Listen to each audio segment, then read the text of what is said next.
अस्सलामुअलैकुम दोस्तों, daily updates में खुशामदीद। दोस्तों, आलमी शोहरत याफ्ता पाकिस्तानी गुलकार आतिफ असलम ने एतराफ़ किया है कि उनके भारतीय गुलकारा आशा भोसले के साथ अच्छे ताल्लुकात नहीं हैं।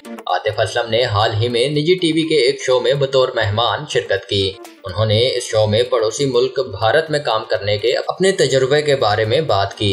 इस शो में मेजबान ने आतिफ असलम से लेजेंड भारतीय गुलकारा आशा भोसले के साथ होने वाले झगड़े के बारे में पूछा।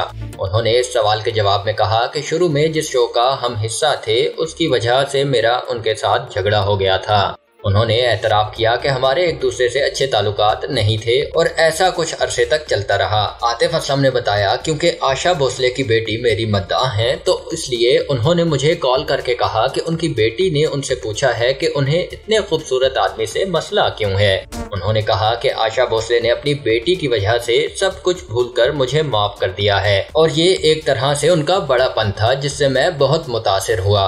ये जवाब सुनकर मेजबान ने कहा कि क्या ये झगड़ा शो के स्क्रिप्ट का हिस्सा था या हकीकत था। आतिफ असलम ने इस सवाल के जवाब में कहा कि ये झगड़ा हकीकत था और इसकी वजह से शो की 4 से 5 घंटे तक के लिए रिकॉर्डिंग रोकनी पड़ी। अलबत्ता प्रोड्यूसर्स और डायरेक्टर्स की बहुत सी दरख्वास्तों के बाद रिकॉर्डिंग दोबारा शुरू कर दी गई।